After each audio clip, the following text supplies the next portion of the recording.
Hello, you're watching the Star News Update. I'm Vivienne Pal. Malaysians travelling beyond the Thai border townships such as Sungai Golok are now urged to be extra careful following the political unrest and street protests in Thailand. State CPO SAC-1 Datuk Abdul Rahim Hanafi urged Malaysians to refrain from visiting Thailand for now until public order is restored in the neighbouring country.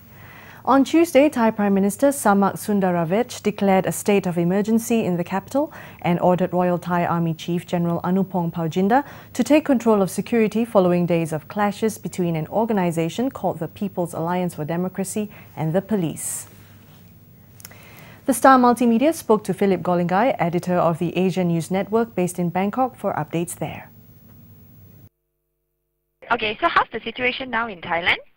I just came back from the government house where the PAD is staging their protest. And then from my journey from my apartment to the government house, everything looks like business as usual in Thailand. Okay. And as I arrived I was very surprised when I arrived at the government house because I thought with the emergency rule decree that it will be surrounded by soldiers. But then the PAD is still in control of that, the government compound. How are the Malaysians in Bangkok? Anyone who's stranded or anything like that? Okay, at the moment I don't have reports, but from the Malaysians that I'm speaking, some are quite worried. The emergency rule is quite new for them. They think that the military will take over and everything. But and then the other thing about in terms of Malaysians, I've been receiving SMS and emails from Malaysians who are planning to come to Bangkok. And then they're very worried about the situation. But they're quite concerned about the situation.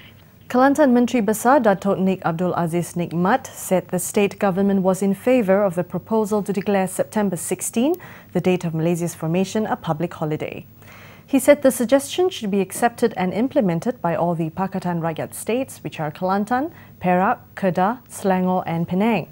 Pakatan Keadilan Rakyat PKR advisor Datuk Seri Anwar Ibrahim has proposed that the leadership in the 5 Pakatan Rakyat-led states declare September 16 a public holiday to mark Sabah and Sarawak joining the federation.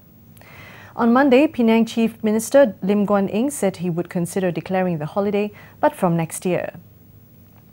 A total of 518,616 candidates from throughout the country will sit for the Ujian Pencapaian Sekolah Rendah UPSR examination from September 9 till 11th. Of the total, 98.6% of the candidates are from Education Ministry schools, while the balance of 1.4% are private candidates.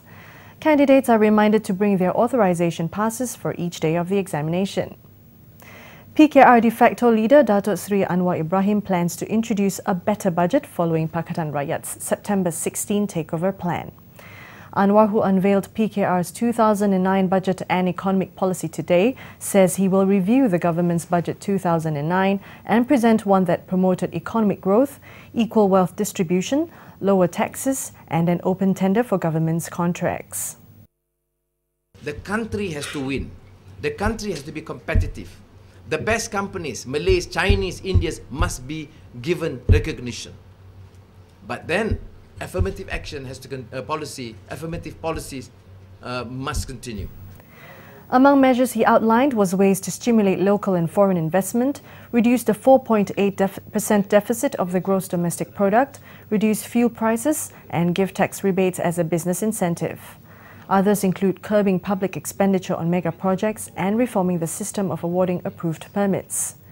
Describing the government's budget 2009 as illusionary, Anwar says it failed to address key issues such as corruption, national unity and improving living standards. For more updates, log on to thestaronline.tv. I'm Vivienne Pal. Thanks for watching.